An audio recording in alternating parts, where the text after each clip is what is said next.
Son imaxes tomadas polos propios veciños das consecuencias da rotura dunha tubaxe esta noite no centro de Pontevedra. A auga causou estragos en locais comerciais e no garaxe dun bloque de vivendas que quizáis foi o que saíu peor parado. Consecuencias todas de que a zona se convertera literalmente nun río.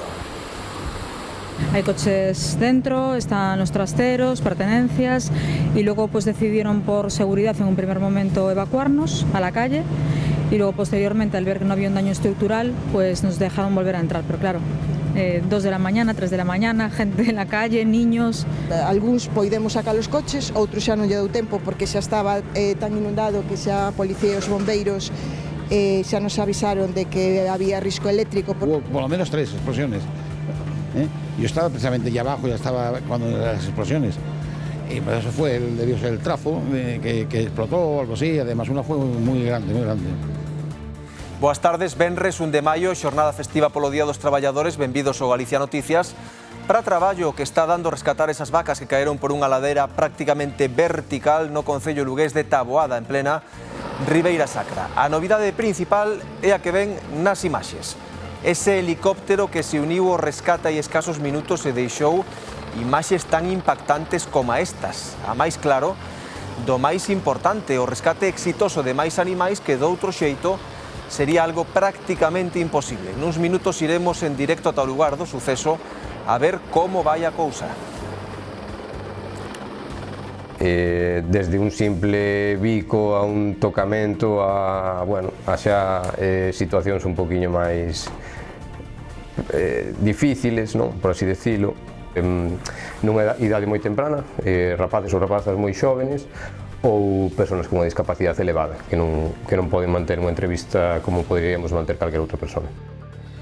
Na Ría de Vigo, a campaña da vieira deste ano non está a ser unha máis e é que os mariñeiros están sacando das súas redes auténticos tesouros do fondo do mar. Pratos, tazas, fontes, garfos, todos antigos e moitos de procedencia estranxeira. E un día normal de botas os rastres ao mar, mételos a bordo e, vale, pois mira, pois aí aparece un plato, sí. A ver, achacaslle, vale, a calquera lle pudo caer ao mar e tal, pero claro, depois un lance, outro lance, empezas a ver escudos estranxeiros, pois mira, pois ao final aparta pa aí, aparta pa un lado, e vas xunta, mira pa aí.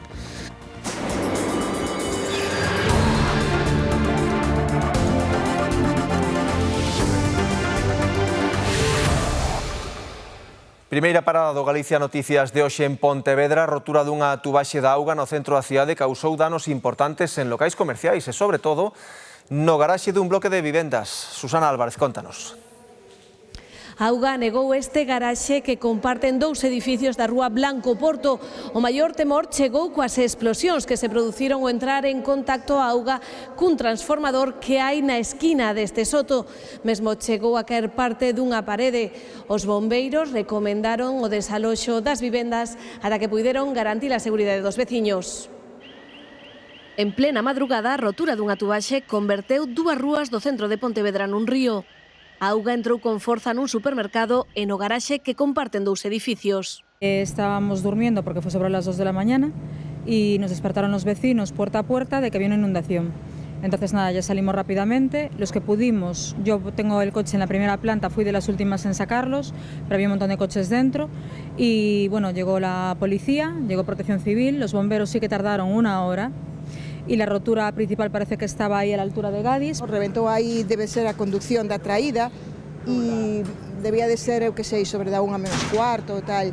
E, bueno, ao principio só se veía o río que iba pola calle, pero despois xa avisaron de que estaba filtrándose os garaxes e antes de que se inundase máis, pois algúns poidemos sacar os coches, outros xa non lle deu tempo. No primeiro soto hai un transformador da luz que o contacto coa auga causou varias explosións e levou a desaloxar os veciños. A policía e os bombeiros xa nos avisaron de que había risco eléctrico porque foi cando se escoitou o estallido que abriu un tramo de pared pola presión da auga que é onde hai un transformador. A auga xa estaba chegando xa na rampa, empezando na rampa, entón claro, o que nos dixeron, aínda que estábamos moitos aquí fora, o que nos dixeron é que, bueno, que igual había que desaloxar polo risco hasta que comprobasen que todo estaba ben, que non había risco nin dano estructural. Pero bueno, a verdade que foi moi pouquiño tempo. Y un susto porque además estaba incluso mi nieto durmiendo con nosotros, tuvimos que bajar, yo vivo en el ático, 7 pisos sin luz, sin agua, sin nada. Y estuvimos hasta cerca de las 4 de la mañana ahí fuera de la casa. Yo estaba abajo cuando escuché, hubo por lo menos 3 explosiones. Yo estaba precisamente ya abajo, ya estaba cuando las explosiones. Y pues eso fue, debió ser el trafo que explotó o algo así, además una fue muy grande, muy grande. Aínda co susto no corpo, comezan xa a avaliar os danos nos vehículos e tamén nos trasteiros. Hai coches dentro, están os trasteros, pertenencias. Inundáronse as tres plantas de garaxe, os 3 sótanos. De feito, agora, aínda que achicaron e tal, aínda quedan algunhas zonas como 2 dedos de auga. Estiveron varias horas en luz ata que lles instalaron un xerador e agora confían en poder poñer en uso canto antes os ascensores. E seguimos moi pendentes, xa saben, dese complexo dispositivo de rescate que leva en marcha dende onte en Taboada para intentar salvar 9 vacas que quedaron atrapadas nunha ladeira da Ribeira Sacra, un rescate que se está a facer hoxe coa axuda Alejandro Álvarez dun helicóptero. Si, Raúl, un helicóptero chegado dende Asturias que con a axuda dunha rede está retirando esas 9 vacas que aínda permanecían vivas aquí, tamén unha delas falecidas. Como ben decimos, cunha rede están sacando unha por unha cada unha das cabezas de gando para despois trasladalas a un punto máis alto desta zona. Como ben decimos, un operativo que hoxe está se levando a cabo por vía aérea despois de que onte boa parte desas vacas puidesen ser retiradas grazas a cordas, tamén a vehículos, e incluso unha delas tivo que ser retirada pola auga grazas á axuda dun pantalán flotante. Como ben decimos, nestes momentos está a traballar ese helicóptero chegado dende Asturias, tamén pois un operativo que está sendo bastante complicado debido á orografía desta zona, xa que algunhas desas pendentes teñen unha inclinación de máis do 60%. Operativo que tamén pois levantou moita curiosidade entre a xente. Hoxe foron moitos os que se chegaron ata aquí para poder seguilo de primeira man. Este é o delicado e ansiado momento en que o helicóptero procedente de Asturias efectuaba o rescate da primeira das 9 vacas que quedaron atrapadas desde o mércores no fondo dun precipicio en Taboada. Supónse que fuxían do lobo cando se precipitaron por esta ladeira. Son 10 os animais que quedaban, pero unha confirmouse que está morta. O operativo está sendo moi complexo. Acceder a pé ao lugar onde se atopan é moi difícil. Tiveron que instalar todo un sistema de cordas para poder chegar ata elas para tranquilizalas e levarlles auga e comida. Todas están preñadas e teñen que ser sedadas para poder sacalas, xa que están asustadas e estresadas. É complicado porque hai moito arboledo, hai zonas que temos unhas pendientes do 60% e caídas de 4 metros, entonces está a cousa media complicada, pero bueno, temos todo bastante ben organizado.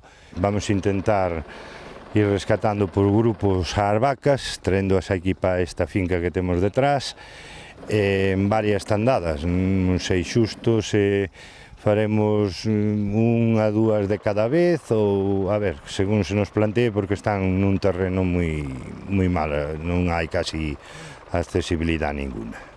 Son momentos de anguria, tensión e tamén de moito agradecemento pola implicación de todos os veciños e servizos de emerxencias. Así describen a situación que viven os donos da explotación gandeira de Taboada, da que proceden os animais. Parece que estás vivindo algo irreal, o que a verdad teño que agradecer a autoridades, veciños, toda a xente que se está volcando con nós. Aí é onde realmente se ve o calor humano. O helicóptero segue traballando arestora para rescatar o resto dos animais.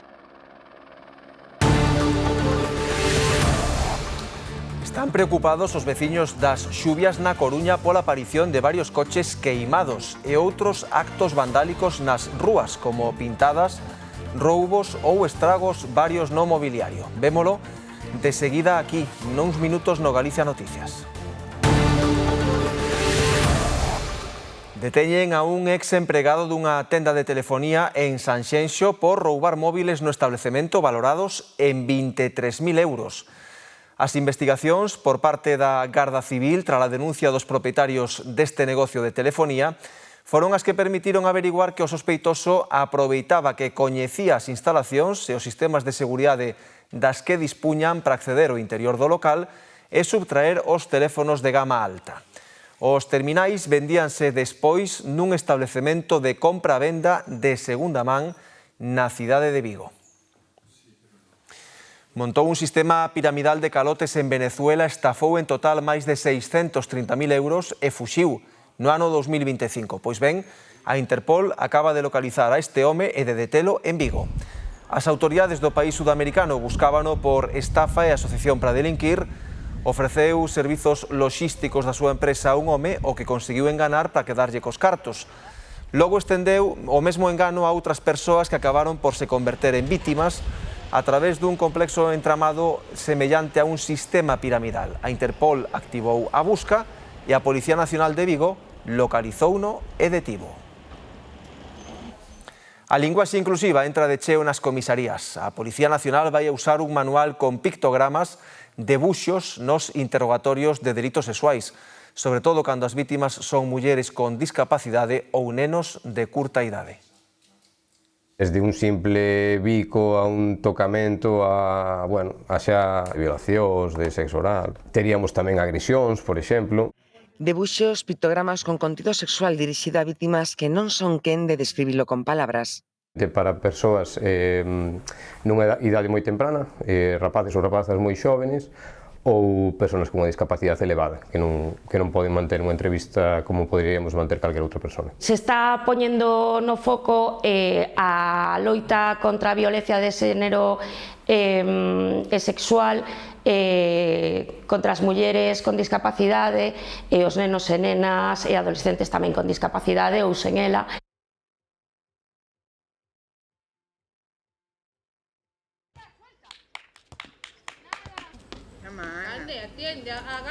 Discapacidade intelectual, que hai determinados problemas cognitivos que lles fan ver a realidade dunha maneira diferente, pois se pode dar o caso de que unha persoa normalice unha situación que realmente non é normal.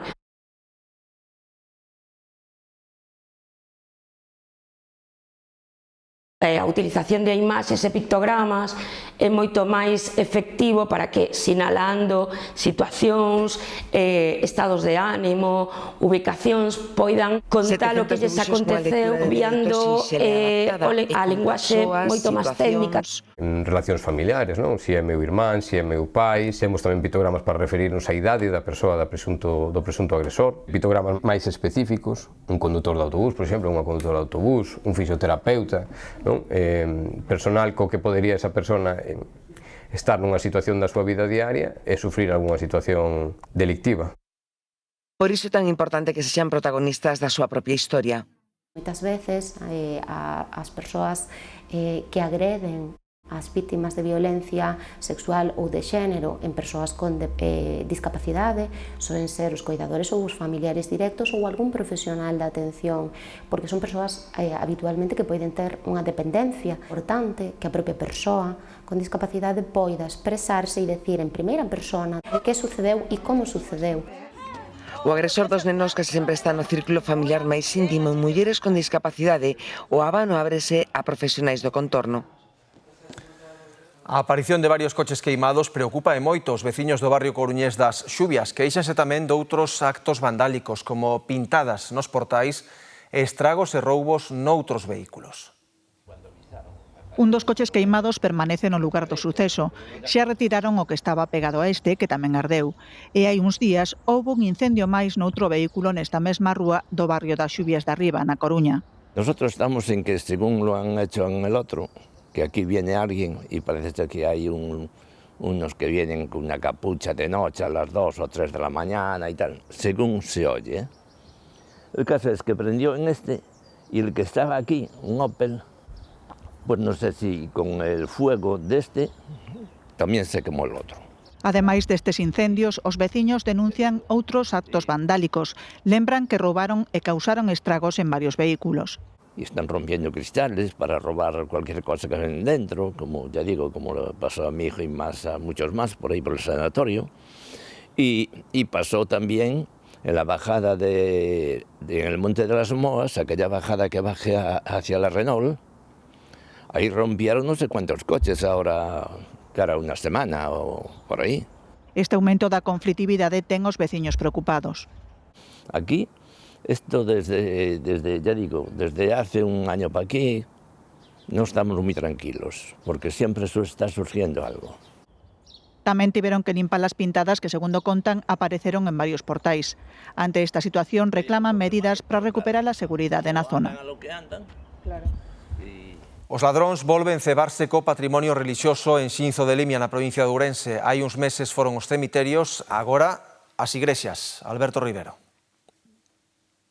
Os roubos efectuáronse na noite do pasado mércores en varias igrexas na contorna de Xinzo, por exemplo, nas parroquias de Ganade, Seoane ou esta de Parada de Outeiro. Buscaban directamente cartos, por iso foron os petos. Os estragos son importantes, aínda que a cuantía roubada non foi elevada. Por exemplo, arrombaron a porta da igrexa e hai unha vasoira que nestes momentos fai de trave aquí en Parada de Outeiro. É algo semellante ao acontecido hai 2 meses, cando actuou a banda do Roubo a Cristo nos cementerios da provincia de Ourense. Os estragos e o sentimental é o que ten máis valor para os veciños e tamén para os cregos. Outro golpe no máis sagrado. En Ganade levaron 2 cadeniñas de ouro que tiña a Dolorosa. En Parada si destrozaron os petos. En Ganade, como non hai petos, pois non fixeron destrozona máis que na porta. Quizá elí dañaron máis a porta que aquí porque foi máis mala de abrir. A pechadura, mira, velas ali están no chao, e aquí deixaron eso así. Demasiado dano para pouco botín. E les andan buscando cuartos, entonces revolven todo. Que van roubar na iglesia se a xente maior non dá nada ou dá uns céntimos, que pode haber 30, 40 euros, non hai máis. Pero claro, rebentan as cerraduras, rebentan calquer cousa dentro e o gasto que fan. Cantidades pequenas de pouco delito, pero que hoxe en día custa xuntalas. Tiro pouquiño que imos recaudando pa luz e pa tal, porque son pueblos case deshabitados, pois ven un desalmado destes e levo. Sospeitan de bandas do oeste que efectivamente actúan de noite en días laborables e protegidos pola soidade do rural. Veño todos os días, e que non raxe naide. Veciño non hai ningún arredor. Isto está todos os días solo, as noites entran o que quer. Nada. E eso como o meu fillo levantouse ás 5 da mañá para ir traballar e aquí non sentiu cousa ninguna. Chove sobre mollado. Nos últimos meses a xa coñecida como Banda dos Cristos profanou alo menos 9 cemiterios en 6 concellos de Ourense, tamén en Xinzo. En Ganade fai 20 días ou así tamén levaron 6 cruces tamén do cementerio. Mais que nada o destrozo que fai yo ver que están pois que saltearon as sepulturas. E sabes que para nós os galegos o cementerio é algo moi sagrado. Non se descarta a relación cos grupos criminais que rouban cobre.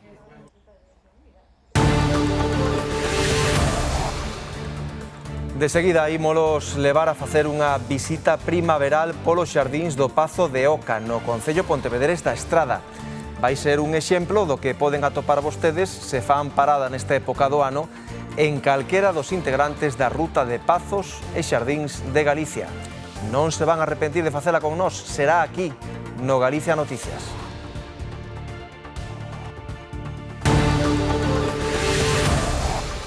Veciños e comerciantes de Ourense anuncian movilizacións se non se retoman en breve as obras da Avenida de Portugal paralizadas dende o 9 de marzo, cando a empresa concesionaria abandonou os proxectos polos impagamentos que denunciou do Concello.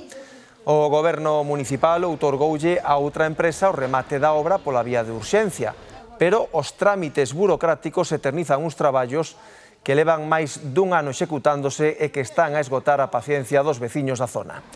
Os que máis están acusando as consecuencias son os comerciantes que estudan exixirlle indemnizacións económicas polas perdas ao Concello. Empeza o mes das flores e deixamos atrás un mes de auga que trouxo pouca este ano. En abril, chuvias e chuvias vir, di o noso refraneiro, pero os últimos 30 días non cumpriron este ano coa sabedoría popular. Abrirse por mal quere vir nin as portas deixa abrir. Este ano non semella que fixera así o mes que deixamos atrás. Hubo sol, e veñamos duns días ou duns meses de estar moi mal o tempo, e pois foi do gusto. Para min foi un mes estupendo. En abril estuvo moi bo. A Semana Santa tuvemos moi bo tempo, a verdad que moi bo. Último, muy mal tiempo, de repente, sí, me ha cortado un poco el rollo. Esa es la sensación que me queda. Así que bueno, a ver se va mejorando. Pazos de Borbén é a localidade en que máis auga se recolleu. Foron 30 litros por metro cadrado nas treboadas desta semana. Abril, para ser abril, ten que vir con augas 1000. Este non foi o caso. Choveu menos de medio mes, é pouca cantidade. Maravilloso, porque eu estuve hasta na playa, lá en Miños, sí. O tempo acompañounos un pouco, bueno, polas mañás un pouquiño tal, pero despois aguantábase ben. Así as cousas, houbo xa quen quitou o saio antes do 40 de maio. As temperaturas foron algo superiores ao habitual esta época. Ourense incluso marcou a máxima de España o domingo pasado, 32 graus. E houbo 16 xornadas en que tiveron na cidade das Burgas máis de 25. Acabamos un mes logo con menos auga e máis calor, aínda que o despedimos cunha baixada dos mercurios. Ben, pois rematamos o mes de abril con ese descenso das temperaturas, así que maio en canto ás temperaturas ven exactamente igual, con temperaturas que xa son normais para a época do ano. Falamos de máximas de redor dos 20 graus, máis ou menos en toda Galicia.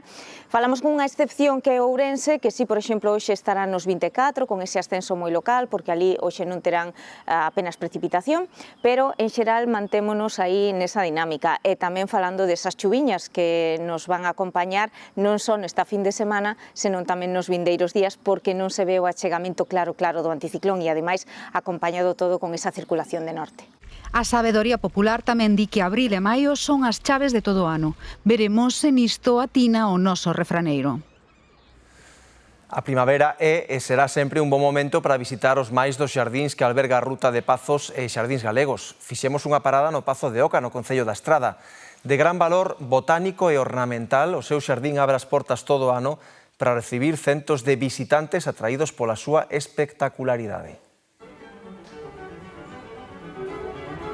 O privilexio de velo case a vista de paxaro, un privilexio de poucos, desta volta dos ollos que nos abre a cámara desde o alto, incapaces de non fitar nas súas fontes, nos parterres, nos rododendros que hoxe o invaden todo. O privilexio continúa en terra, este xa para todo o mundo, en visitas dispoñibles todo o ano. Case rematada a floración da primavera, a vexetación, o verde, os xogos da auga e o recendo convídannos a camiñar cara ao verán.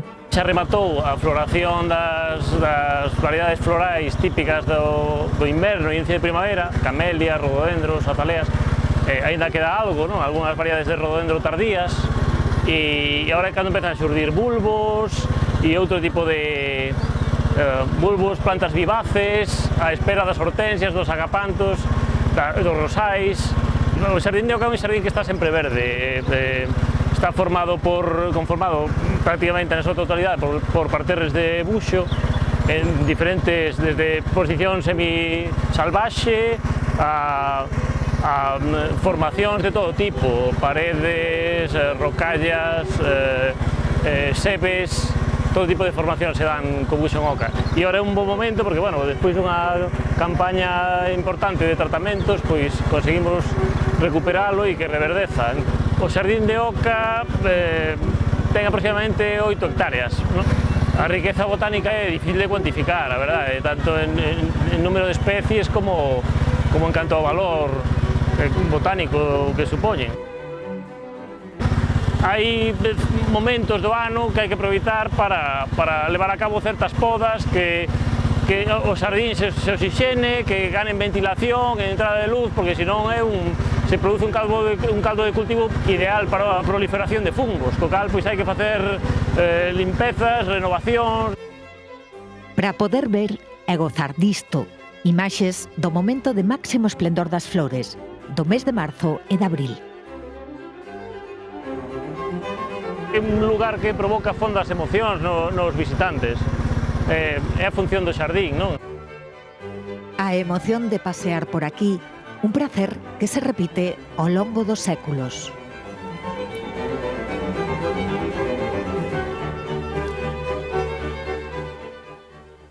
Este domingo é o Día da Nai, polo que hoxe festivo hai establecementos que abren para que os fillos poidan ir mercando os agasallos que ben merecen as súas proxenitoras.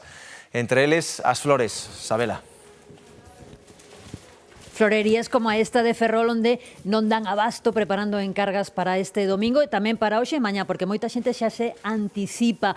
O Día da Nai é para o sector das florerías o segundo día de maior venda de todo o ano. O primeiro é o Día de Defuntos, o segundo Día da Nai e o terceiro Día de San Valentín. Aquí esperan este domingo multiplicar por 3 ou mesmo incluso máis o número de clientes que se van a chegar ata aquí a recoller os pedidos e tamén moitísimos pedidos teñen previsto repartir e entregar a domicilio. Cales son as flores que están sendo máis demandadas este ano? O que nos comentan aquí é que non hai unha flor concreta determinada que estea gañando esa batalla, senón que máis ben o que piden os clientes é algo así. Este podría ser un ramo típico, flores variadas e de moito colorido. En que rango de prezos? Pois entre 35 e 50 euros o que nos comenten aquí e que son os ramos máis demandados.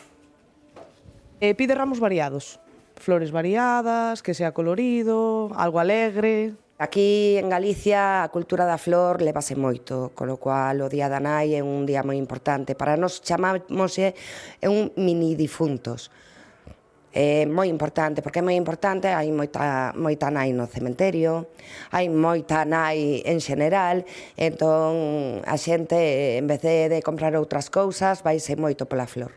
Sobre 50, máis ou menos, é unha media na que se ronda, sabes? 50 euros, máis ou menos. Bueno, es un detalle para recordar a mi madre, que falleció hace unos años, y nada, aprovecho que hoy tengo el día libre. Hace 8 años que murió mi esposa, y entonces, como recuerdo, le llevamos unas flores. Nada más. Na Mariña de Lugo sen activo 12 mariscadoras. A maioría pertencen á confraría de Ribadeo e dedícanse ao percebe. Loitan coa dureza do mar, co furtivismo e coa escaseza do recurso para manter unha profesión da que destacan o contacto coa natureza e que poden compatibilizar con outra actividade.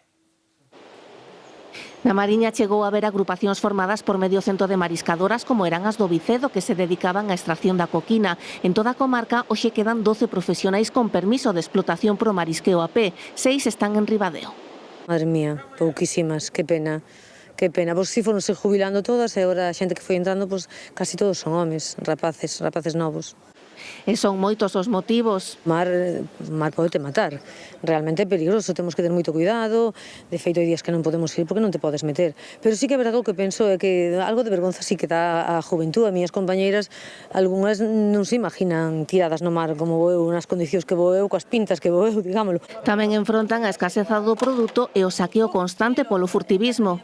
Tiranse ao mar e venga a rascar, nadie dice nada, a maioría son insolventes, aunque os collan, os deteñan, non se fai nada con eles e o día seguinte volven outra vez. Entonces, sí que é verdade que nos están aniquilando a zona. Con mellores e peores épocas, o salario tamén pode influir. Quizá é porque non se gana un salario moi grande, a xente busca gañar diñeiro para levar a casa, para sustentar a familia.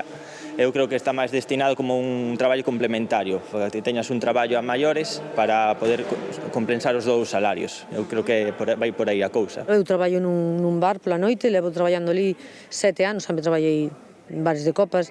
Permite compatibilizar con outro traballo ou co estudo, polo que a confraría trata de atraer a xente nova ao sector. Ahora estamos facendo así un proxecto no GALP de relevo xeracional para darlle valor a este traballo, que un traballo para min é precioso, porque traballas coa natureza, traballas, sí que en inverno hai días duros, que hai que traballar coa choiva e demais, pero creo que é un traballo moi bonito, que traballas cos recursos, con seres vivos, e darlle valor á natureza.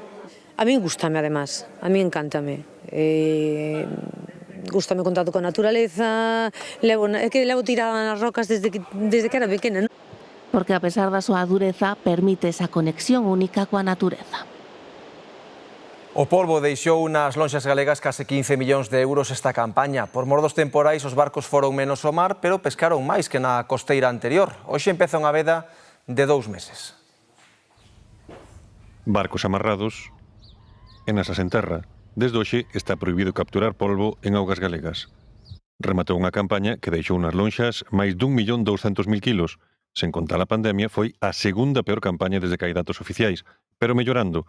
As capturas subiron un 20% en comparación coa campaña anterior. Con todo, aínda se manteñen moi por debaixo da media dos últimos anos. En cartos foron case 15 millóns de euros. O prezo medio das lonxas, sen contar impostos, case 12 euros o kilo. Pero en outubro, algúns exemplares grandes chegaron aos 31. A clave foron os temporais do inverno. Os barcos foron menos días ao mar, pero pescaron máis. Bueno, eu creo que o balance é positivo que neste o que vai agora de meses do ano, entre os mal tempos que houve moitos, o mal tempo que houve no mes de enero e febreiro, o balance foi igual negativo nestes meses, pero que en campaña eu creo que é positiva. Neste puerto xa moito máis, pero eu creo que na maioría dos puertos. Hoxe comeza unha veda de 2 meses para deixar que o polvo se reproduza. O ano pasado foron 3 meses. Pero a dúbida dos mariñeiros eses son os meses adecuados. Tradicionalmente, o polvo desovaba en maio e en xuño, pero nos últimos anos, pola temperatura da auga, desova de forma caótica e desordenada. Este ano, os barcos empezaron a ver femias con ovos xa en marzo. Agora mesmo o pulpo está todo desovado, xa non se está pescando, pero está desovado. Mellor había que mirar, pero claro, tamén é verdade que o cambio climático, máis dun ano a outro, cambian moito as temperaturas e cambia todo. Porque, claro, se o cierre non nos faz na época que realmente os faz, tampouco é bo. O polvo galego volverá ás lonxas o 1 de xullo, e as expectativas son boas. Sí, pequeno vese bastante, cría bastante boa xa.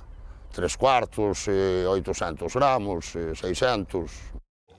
Os polvos son uns animais extraordinarios, poden cambiar de cor ao instante. A súa especialidade é camuflarse entre as pedras, polo que arremedan a forma de outras pedras ou de corais.